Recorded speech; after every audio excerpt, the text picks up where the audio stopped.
Good evening. As envoy to the city of Jerusalem and to the Knesset, on behalf of the Knights of Malta, Sovereign Hospitallers, Order of St. John of Jerusalem, and as an observer state of the United Nations, I bring greetings to the people of the State of Israel and to Prime Minister Benjamin Netanyahu. On December 23rd, the U.S. administration abdicated its authority to block UN Resolution 2334. Secretary John Kerry outlined in a lengthy speech at the U.S. State Department approximately 7 points for the Obama administration's desire for final status talks for a two-state solution. On behalf of the Knights of Malta, it is my duty to illumine our position.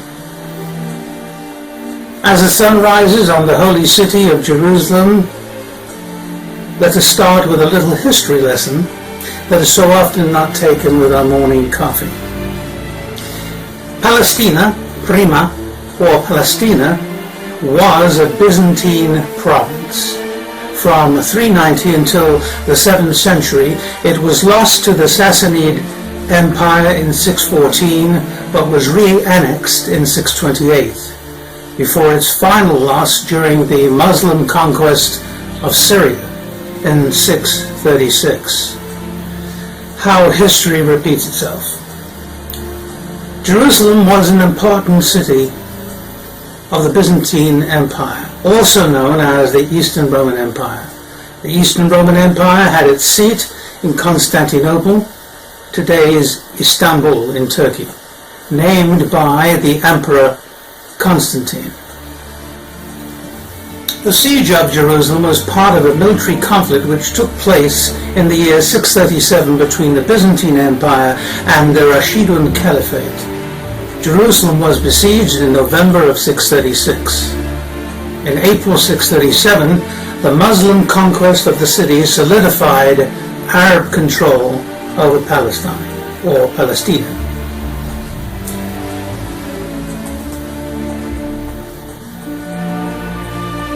In the early part of the 7th century, Muslims began to build their mosques, Al-Aqsa and the Dome of the Rock, on the holiest part of Jerusalem, on the Temple Mount, right above the Western Wall, the Kotel, as it is referred to by the Jews universally. In the 2nd century, after crushing the last revolt, the Bar Kokhba revolt, the Romans first applied the name Palestina to Judea, the southern portion of what is now called the West Bank, in an attempt to minimize Jewish identification with the land of Israel. The Arabic word Philistine is derived from this Latin name. Now let's go back further in time. The Hebrews entered the land of Israel about 1300 BC, living under a tribal confederation until being united under the monarch King Saul. The Hebrew tribes were Reuven, Shimon, Levi, Yehuda, Yisachar, Zevulun, Dan, Naphtali, Gad, and Asher, Yosef, and Benjamin. The second king, David, established Jerusalem as the capital around 1000 BC, and David's son, Solomon, built the temple soon thereafter and consolidated the military, administrative, and religious functions of the kingdom. The nation was divided under Solomon's son, with the northern kingdom, Israel, lasting until 722 BC, when the Assyrians destroyed it, and the southern kingdom, Judah, surviving until the Babylonian conquest in 586 BC. The Jewish people enjoyed periods of sovereignty afterward, before most Jews were finally driven from their homeland. Now let us get up to speed in the 21st century. The UN vote and Resolution 2334 of December 23, 2016, on the eve of Hanukkah and Christmas, was not about preserving the two-state solution. Let us examine our thesis. A spokesman for British Prime Minister Theresa May said it was inappropriate of Kerry to attack the composition of the democratically elected government of an ally, adding that the UK believes that negotiations will only succeed when they are conducted between the two parties, supported by the international community. Charles Krauthammer said on Fox's special report that he believes the United States was behind last week's UN resolution condemning Israeli settlements in the West Bank and East Jerusalem. Israeli Prime Minister Benjamin Netanyahu hammered the Obama administration for failing to veto the resolution and has since gone a step further, alleging that President Obama initiated the motion. Krauthammer agreed, saying this was a U.S. operation all the way. Quote, "This is very dangerous. This is very serious damage that cannot be undone because you can't change a Security Council resolution without the acquiescence of the Russians and the Chinese, and you're not going to get it," he said. Krauthammer especially questioned the mention of East Jerusalem in the resolution. It's as if the UN passed a resolution declaring Mecca and Medina to be sovereign Jewish or Christian territory, he said. It's absurd. It's an insult to the intelligence of the world and is supremely damaging to the Israeli claim to its own holy places. They discussed the address on Fox and Friends with counterterrorism expert Dr. Sebastian Gorka, who said President Obama is revealing his true feelings towards Israel in his final days in the White House.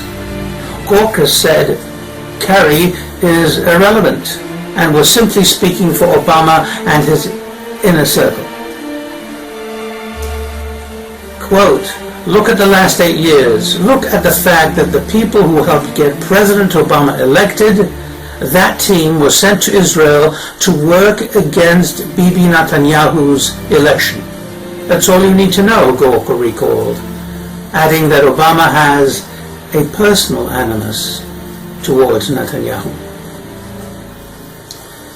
Israel wants to live in peace with its neighbors, while most of Israel's neighbors want Israel destroyed and Jews dead. What is hard to understand? Asks Lieutenant Colonel Ralph Peters of Sean Hannity.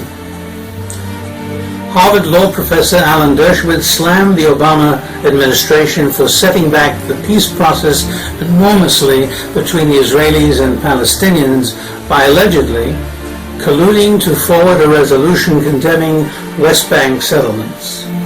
Dershowitz predicted there will be a congressional hearing on whether President Obama or advisor Ben Rhodes had a hand in the resolution's crafting, but said there was obvious collusion between the White House and the UN. This couldn't have happened without complete support and encouragement of the US, he said. On New Year's Day, Mahmoud Abbas stated, speaking from his headquarters in Ramallah, quote, "We are calling for 2017 to be the year of international recognition of the state of Palestine because more recognitions will strengthen the possibility of achieving a two-state solution and real peace."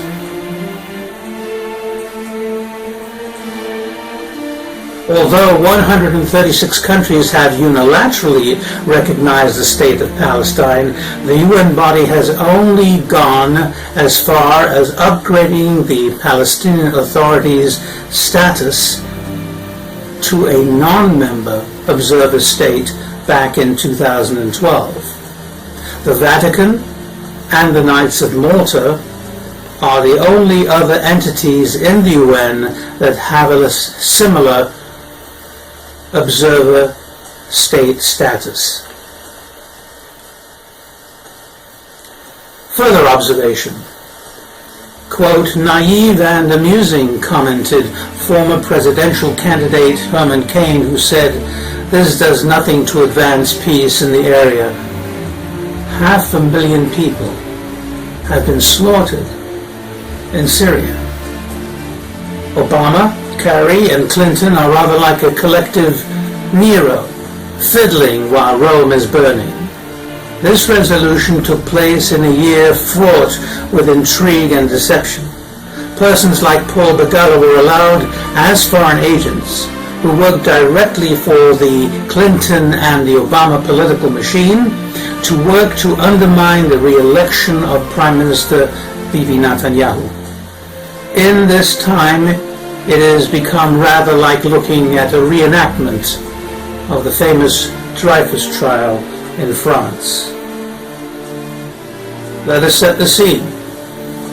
Esterhazy of the French High Command in league with the Germans in trading French secrets, blames a hapless Jewish Captain Dreyfus for trading secrets with their enemies, the Germans, who winds up unjustly on Devil's Island. I, personally, feel like Emile Zola calling out my own government with one word, j'accuse. I accuse the Obama administration of collusion with the enemies of our allies and the United States. I say to Prime Minister François Hollande of France, don't get too cozy with those at the Mideast Peace Conference in Paris. Yes, the champagne will be flowing and the escargot will be crawling all over the Champs-Élysées. But you could very well wind up with something much worse than the Treaty of Versailles.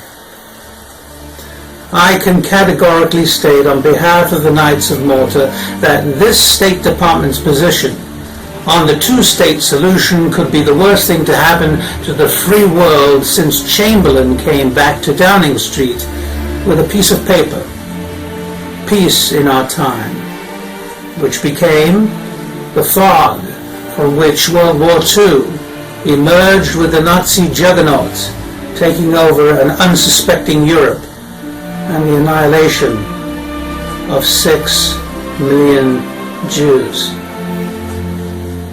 Without Churchill, whose bust was removed from the White House, by the way, I probably would not be speaking before you.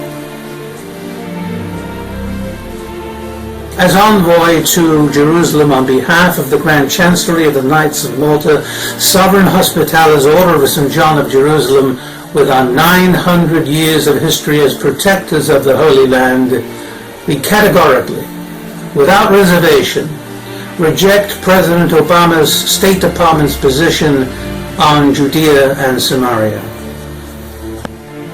Further, we reiterate our position as stated in the Knights of Malta Proclamation of April 1st, 1988, which I personally brought to Prime Minister Yitzhak Shamir, in which we affirm the following, quote, our unflagging support of Israel's sovereignty over the city of Jerusalem, the city of King David, circa 1013 to 973 BC, the Temple of Jerusalem of King Solomon, circa 973 to 933 BC, and the city of John the Baptist, circa 4 BC to 26 AD, and her right to govern the holy city on behalf of all races, all creeds, and all religions without prejudice. Further, the order encourages, through dialogue, commerce, and diplomacy, the World Council of Nations to recognize the State of Israel's inherent rights through her sovereign history in perpetuity. as stated in the United Nations resolution of November 29, 1947. Peace in the land of Israel must be negotiated by the Israelis and the Palestinians without intervention from outside superpowers. What must be the first move by the Palestinians and the Arab world is to recognize without reservation Israel's right to exist in peace and freedom. Making agreements with entities that deny your existence is a fool's errand. History has run out of time. If the nations of the world seek true peace in the Middle East, then they should look to Beirut, Cairo, Baghdad, Benghazi, Damascus, Ankara, and Tehran. That is where your mettle will be tested, and not in the deserts of Arabia and Judea. For those who wish for a lasting and realistic peace, I bring you the blessings of all of our knights and dames of the Knights of Malta, Sovereign Hospitallers Order of St. John of Jerusalem. As President of the Jewish Ministers Kansas Association of America and Canada, which was founded in 1897, I led the mission Mibtza Emunah, Operation Faith, in 2006, in support of the settlers in Gush Katif, in Gan Etal, in the Gaza. In return, Israel was bombarded by Qassams and by Katushkas incessantly by Hamas. Land for peace? We don't think so. I was with Prime Minister Yitzhak Shamir when I went to the Knesset to show our support to the beleaguered state of Israel during the first Intifada in 1988. I was in Jerusalem when my son, Yerushalmi, Jerusalem, was conceived. I was with my son at the Kotel, at the western wall of the Temple of Solomon, when he had his bar mitzvah. I was with Pope John Paul II when he invited us to the Vatican to embrace the concepts of Vatican II and the rapprochement between Catholics and Jews. You may ask, from whence do the Knights of Malta take their mandate to voice their position on these matters? The answer is found in the words of King David, in the words of Psalms. Psalm 121, verse 4, Hinei lo yonum velo yishan, shomer Yisrael. Behold, the guardian of Israel shall neither slumber nor sleep. Psalm 137, verse 5, Im eshkochech Yerushalayim tishkach yemini. If I forget thee, O Jerusalem, let my right hand forget its cunning. If I remember thee not, if I set not Jerusalem above my chiefest joy. And finally, we go back to the Old Testament, from the Torah, from the book of Shemot, Exodus, chapter 33. The Lord spoke to Moses, Go, ascend from here, you and the people you have brought up from the land of Egypt to the land that I swore to Abraham, Isaac, and Jacob, saying, I will give it to your descendants. El Eretz Sovat Chalav Udavash, to a land flowing with milk and honey. On behalf of the Knights and Dames of the Knights of Malta, Sovereign Hospitallers Order of St. John of Jerusalem, let me conclude with this ancient Hebrew prayer.